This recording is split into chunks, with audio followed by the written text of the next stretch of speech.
Kaleshwaram commission రిపోర్ట్లో ఏముంది? ఎందుకంత భయం? బీఆర్ఎస్ నాడు చెప్పుకున్న గొప్పలేంటి? జ్యుడిషియల్ కమిషన్ విచారణలో అసలు తేలిందేంటి? అసలు విషయాలు బట్టబయలు అయినట్టేనా? ఇక ఇది కథ. గులాబీ అటాక్, కేసీఆర్ కు నోటీసులపై మండిపాటు, రాష్ట్ర కేంద్ర ప్రభుత్వాలపై మాటల తూటాలు, కమిషన్లు విచారణ పేరుతోటి కాలయాపనంటూ ఫైర్. అసలు ఏం జరుగుతుందోనని చెప్పి పార్టీ క్యాడర్లో చర్చ. బెదిరిస్తే భయపడా, నీ చిట్టా అంతా మా చేతిలో ఉంది. ఈయన చిట్టా మొత్తం ఎవరిది? రేవంత్ రెడ్డి చిట్టా మొత్తం కేసీఆర్ చేతులు ఉంటుందట. ఇది కేసీఆర్ చెప్పిందే. కాళేశ్వరం కమిషన్ విచారణకు హాజరవుతా, సీఎం రేవంత్ రెడ్డిపై ఎంపీ ఈటల ఆగ్రహం. లేదు, ఈటల దగ్గర ఉన్నది, ఈటల గారి దగ్గరేమో ఏడున్నది. కేసీఆర్ ఓ వ్యక్తి కాదు, శక్తి. మాజీ మంత్రులు గంగల కమలాకర్, శ్రీనివాస్ గౌడ్, ఇట్లా ఈయన చిట్టా, ముఖ్యమంత్రి గారు రేవంత్ రెడ్డి గారి చిట్టా ఆయన దగ్గర ఈటల రాజేందర్ దగ్గర ఉంటుంది. ఈటల రాజేందర్ చిట్టా మొత్తం రేవంత్ రెడ్డి గారి దగ్గర ఉంటుంది. కేసీఆర్ చిట్టా కూడా వీళ్ళ దగ్గర ఉంటుంది. కానీ ఆ చిట్టా విప్పరు. ఒకళ్ళ చిట్టాలు ఒకళ్ళు మాత్రం విప్పరు. ఇప్పకుండా టైం పాస్ చేసుకుంటా పోవాలి రాజకీయాలలో. గదే కదా, ప్రజలకి విప్పి చూపియండి. మీ దగ్గర ఉన్నటువంటి చిట్టా ఈటల రాజేందర్ గారు మీరు విప్పి చూపియాలి. ఈటల రాజేందర్ గారు రేవంత్ రెడ్డి గారి చిట్టా ఇప్పాలా, కానీ ఇప్పరిల్లు. కేసీఆర్ ఏమంటున్నాడు?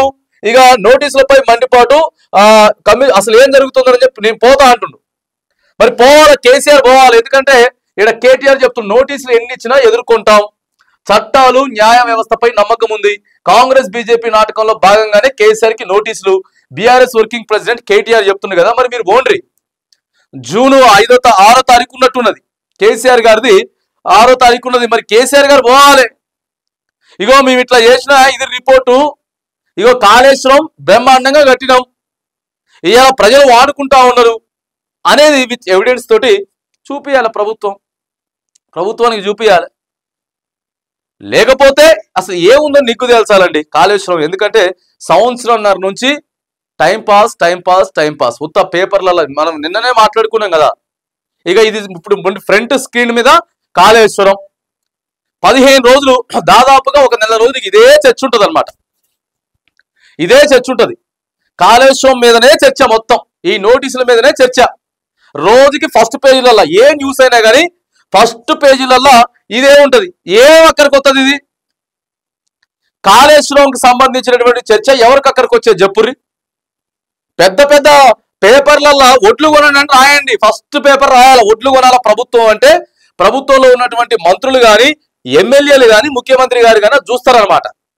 ప్రజలకు కూడా కొద్దిగా మంచిగా అనిపిస్తుంది, అరే మా ఒడ్లు కొంటలేరు అని చెప్పి రాస్తా ఉందని చెప్పి. ఇవి ఎందుకండి ఈ రాజకీయాలు? నోటీసులు ఇచ్చారు, నోటీసులు ఇస్తే ఆయన రాలేదు, మా చిట్టా మొత్తం మా దగ్గర ఉన్నది, మేము మొత్తం బయట పెడతాం, బయట పెట్టరు, చిట్టా విప్పరు, టైం పాస్ రాజకీయాలు. ఒక నెల నడుస్తుంది ఇది. లేకపోతే అరెస్ట్ చేయండి, నిజంగానే సాక్ష్యాధారాలు ఉంటే తీసుకపోయి లోపల పెట్టండి కేసీఆర్ని. ప్రజల సొమ్ము దుర్వినియోగం చేసినప్పుడు ఎవరైతే ఉన్నది, ప్రజల సొమ్ముని ఇష్టం వచ్చినట్టు వాడుకున్నప్పుడు ఎవరైనా పోవాల్సిందే జైల్లోకి. అంతేగాని దీన్ని సాగదీసుకుంటూ పోతుర్రు తప్ప ఇప్పటికి సంవత్సరంన్నర నుంచి కాదా, ఓ 2-3 నెలలు హల్చలైంది.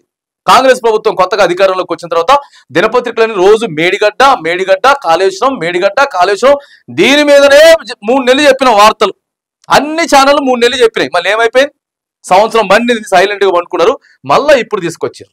సరే ఓకే, ఆ ఎంక్వైరీలు కొద్దిగా ఇప్పుడు మొత్తం కూడా సమాచారం సేకరించడానికి, ఎంక్వైరీలు చేయడానికి ఒక కొలిక్కి వచ్చింది కాబట్టి, సో నోటీసులు పంపించారు కాబట్టి మంచిదే. కాకపోతే తేల్చండి, ఎక్కడ తప్పు జరిగింది, ఎవరు తప్పు చేసిండ్రు, ఎన్ని కోట్లు దుర్వినియోగం జరిగినాయి, దీనికి ఏం శిక్షలు వేయాలనేది ఫైనల్ చేస్తే అప్పుడు ఇప్పుడున్న ప్రభుత్వం మీద ప్రజలకి నమ్మకం వస్తుంది. అరే ఉత్త టైంపాస్ రాజకీయాలు కాకుండా అరే నిజంగానే చేస్తున్నారని.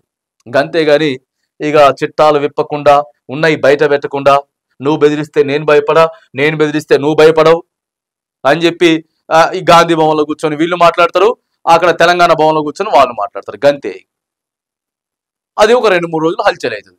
ఈటల రాజేందర్ గారు బీజేపీ ఆఫీసులో కూర్చొని బీజేపీ నాయకులు మాట్లాడతారు. ప్రజలు పిచ్చోళ్ళు కదా, గంతే కదా. సాక్ష్యాధారాలతో మాత్రం వచ్చి కూర్చొని చూపారు ప్రజలకి, ప్రెస్ మీట్లో మొత్తం మాటలే. ఇది కథ.